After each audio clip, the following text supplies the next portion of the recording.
What's up, YouTube? This is CJ. And Sarah. It's a Wednesday, and that means it's time for another Keto Conversation. So let's get started.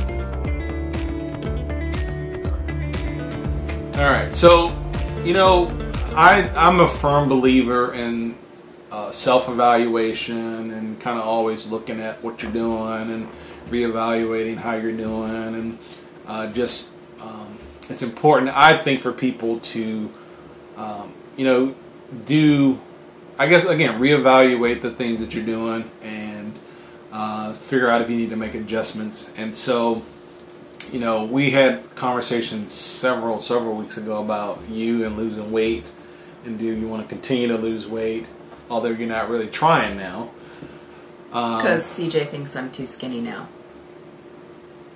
No. Well, I don't think I said it that way, but you're not as thin as you're not as thin as a piece of paper. I think what you said was I thought you were just right like 2 sizes ago. And I did. I thought you were perfect 2 sizes ago. AKA in women's speak, that means now you are too slim. So okay. all you women know what I'm talking about. Whatever women speak is. Whatever. I don't know. I don't speak women's speak. I probably would not be with you if you did. But, yes. And so, reevaluating where you are and how things are going on keto. What you would like to accomplish. What you like to accomplish. If you're happy with where you are. The holidays are coming up. Before you know it, the new year will be here. And that's generally a time where a lot of people will do a resolution. Yeah, but I'm a firm believer that you start thinking about this stuff way in advance. You like to do it on your birthday. I like to do it on my birthday. Which is coming up the first part of November. And so I think that when you have your birthday, that's the start of your new year, because that truly is the start of your new year. That's true. Not just the calendar year. And so, if I look at my keto journey, sure, things are going fine. I know there's areas that I need to work on. I need to... Such as? I need to track my food better. Okay. CJ is a tracker. Yes, I'm a tracker. Always has been, even before the ketogenic diet. But I keep getting on and falling off of that wagon, so I'd like to track more and consistently. I'd also like to, and this kind of goes with the tracking, because one of the problems with being at CJ's Keto Kitchen and the food that we make is that we eat it. And there's nothing wrong with eating it. It's yummy. It's yummy food. But when we make foods like the candied almonds, okay, that is... Those were definitely a red light. The warning I gave in relationship to that was true. I wasn't just BSing. I was trying to tell people, be very, very careful with these things, because I was just grabbing them and eating them, and because they're good. So they're really good to give as a gift. Yes. AKA get them out of your house. Yes, get them out of your house.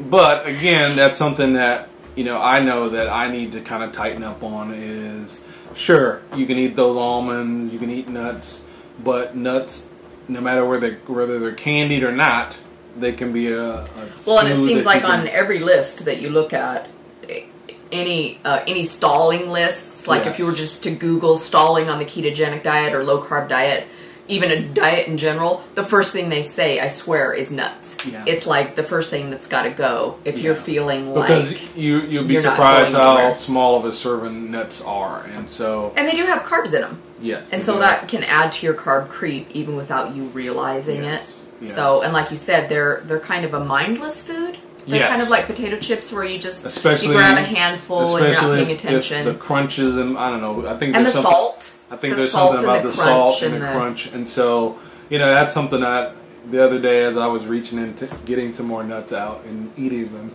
I was thinking, I got to get this under control, because this is not. Yes, it's and keto. I'm a very good nut roaster. It's keto approved food, but it is not. But it's tasty. It's tasty, but it's not something that I need to be eating as much as I've been eating. So because then it's not. Because then you're eating in addition to your meals. So then it's the snacking thing again. So if you were making nuts a part of your meal, that might be something you could think of doing, like putting it on your plate with the rest of your food and counting that as part of your meal, Yeah. then maybe that would be a better idea instead of eating it in addition to something else. Making it actually a part of your meal might be helpful. Yeah. So yeah, you know, tightening up the macros, watching red light foods like nuts, and I want to start exercising more. I went out to the garage the other day, too. and we've been talking about this garage thing. We have a detached garage that's full of junk, but we got it tightened up the other day. We had a guy come in, so now all the windows are fixed. It's weatherized. It's weatherized, and it's not organized. It's not organized, but it's weatherized. So now, you know, there's not wind blowing through it and all that stuff. But I was out there last night saying, okay, time to get this workout stuff put together, my little area, and start doing that, because that's just something I would like to start doing. Keto or not, it's just something I'd like to start doing.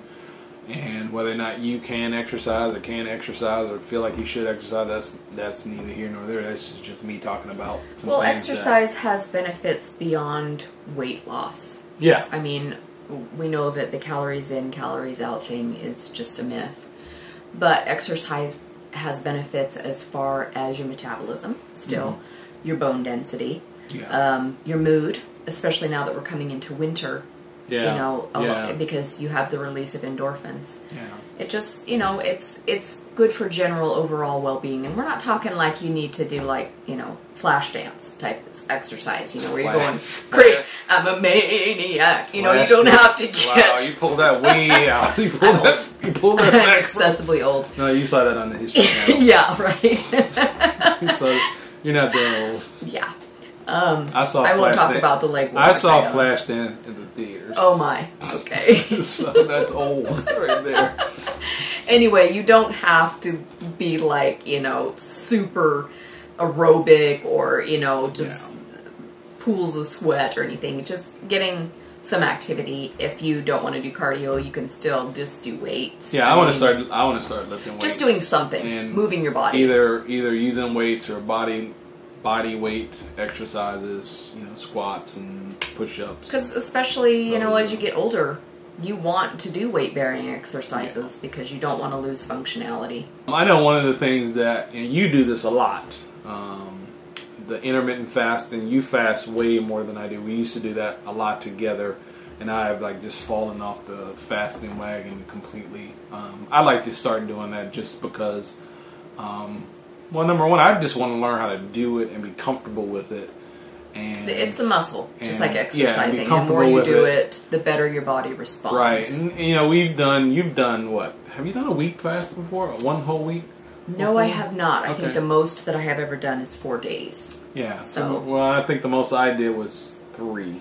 And I'm also a believer in the cumulative benefits of intermittent fasting. So if you don't feel comfortable going on extended fasts, there are plenty of benefits of regular intermittent fasting. You're still going to get benefits. They are cumulative. They stack together. And one of the things that I want to make sure that I do with intermittent fasting for me is just, you know, I can, you know, whatever, close my eating window at 7 o'clock and then, you know, I'm not supposed to eat again until 11, 12 o'clock the next day. That's fine, but all too often I find myself, so I'm still doing bulletproof coffees, and I need to get out. That's a crutch. That is just a crutch. It's just a crutch. It's known as a training wheel, which if that gets you into fasting, then by all means you need to use that initially. I know that I have changed in the last month. I have started clean fasting, what I like to call clean fasting, meaning all I drink during my fasting window is just black coffee. Yeah, and so that's something that I definitely need to put into practice. I have noticed that by doing that, it really has helped with my satiety signals. It really has helped with not being as hungry. Definitely. Because my body knows we're not getting anything. Right. We're not getting anything good. Yeah. No cream, no artificial sweeteners, nothing. It's, you know, nothing exciting. Nothing that excites the mouth thinking food's coming down. So it really has made a big difference. people would talk about, oh, try it, try clean fasting. You'll never, you won't be the same. And I'm like, no way, because I've been successful not clean fasting. Right. And so I thought, no, won't make a difference. Is that dirty fasting? Yes, dirty fasting. I'm a dirty girl. Anyway, so I have started clean fasting, and there really is a difference as far as satiety and not being hungry while fasting. So, okay. Yeah. Well, so that's something that is on my list of things to implement is cleaner fasting and then more consistent with it. Because, again, I still, no matter how much success I've had on keto, I still, and I might just be like a lot of people, still struggle with just habitual eating as well. Eating again because it's time to eat. Right. Or because it sounds good and you want it. Or I'm bored or I'm stressed, and so I go back to food, whether it be just some nuts that I have or whatever. So, this has been, if you've ever watched any of our videos, this has been like an ongoing thing. And you know what? Keto is a journey. It's not something that you... Well, and it's like anything else. It's just like a vehicle or your house. You constantly need a checkup. You need a, looking things over. Am I prepared? Do I need anything? Diagnostic. You constantly need to do that diagnostic on yourself and say, how am I? So I guess this could be we could call this video a checkup from the neck up. Very good. I heard that somewhere. Keto checkup from the neck up. Yeah. So because a lot of it is mental. A lot of it is mental. Because I know all the stuff that I'm talking about it's just mental. Because at this point, we basically know what to do. Oh yeah. Even if you're new to keto, we don't have to think about Yeah. what to do, and so a lot of it is mental. Just wrapping your mind around recommitting. Yeah, we don't. To what we don't struggle with necessarily cravings and being tempted by old foods. Every once in a while something will pop into my head, some weird crap, but it's not to the point where I'm going to ever where you're obsessing over it. So we've gotten past it. If you're new to keto, you still are dealing with. If you're not fat adapted, then you're in a different place. Right, you're still dealing with that stuff, and that's normal as well. But for us, we've been doing keto for quite some time, and it's just, again, as Sarah said, just kind of tightening up things and reevaluating things.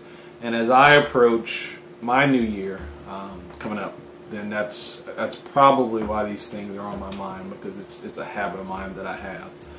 And so this is just food for thought. It's not, no pun intended. It's keto food for thought. Okay, yeah, it's keto food for thought, and it's not just general food. It's nothing that anybody should feel bad about. You're not doing this, because again, get over the whole perfection thing. You don't need to be perfect with keto. You don't need to be perfect with anything. Perfection is a killer. It can stop you from doing a lot of stuff if you're always worried about being perfect, everything that you do.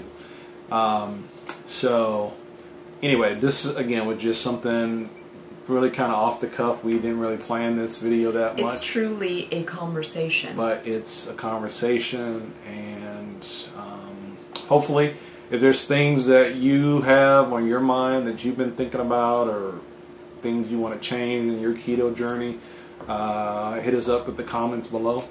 We'd like to hear about those things. If you got any tips for people, tips for me, that's fine. Just because we have a YouTube channel, we still do keto every day. We're not, we do keto as a lifestyle. That's just what we do. And so, we're just like everyone else who's practicing this. We're practicing it. We're practicing it, right. We still learn new things. We still fall off our bikes and try and get back on. We still make mistakes. Yeah. There's no perfection here. Yeah. So anyway, if you just happened upon this channel, this is our Keto Conversation segment that we do every Wednesday. We do new recipes every Sunday. We're in the middle of our 4-week holiday baking series. Yeah. Well, it's not just baking though, is it? No, it's holiday recipes. Holiday recipes, yeah. Because all of them go in the oven, so I guess it could be baking. So yeah, we're in the middle of our 4-week holiday. But we have a savory one coming up. Keto baking series, and so this week will be number 3. And this is going to be a side dish. A side dish, okay. It won't be sweet. It's not sweet. Not sweet. So, so that's coming. But again, this is the Keto Conversation segment. We do new recipes on Sunday. If you haven't already, consider subscribing. We'd love to hear from you. Love for you to be part of our ketogenic family. We also do stuff out on Instagram under CJ's Keto Kitchen. We do little teaser videos. We also have a blog at cjsketokitchen.com. That's where all of our recipes go. That's where all the recipes are, all the macros. That's where they live. That's where they all live. And we are working on that all the time, trying to improve it. And I think someone at one point said, hey, it'd be nice to be able to print these recipes. We made that happen. It's still a work in progress. If you're old-fashioned like me and you like pages. Yeah, it's still a work in progress, and we've got to go back and get some of the older recipes, but you know, we're trying a little bit at a time. So anyway, thanks for watching CJ's Keto Kitchen. We appreciate you being here, and we hope that you have a great rest of the week. Bye-bye.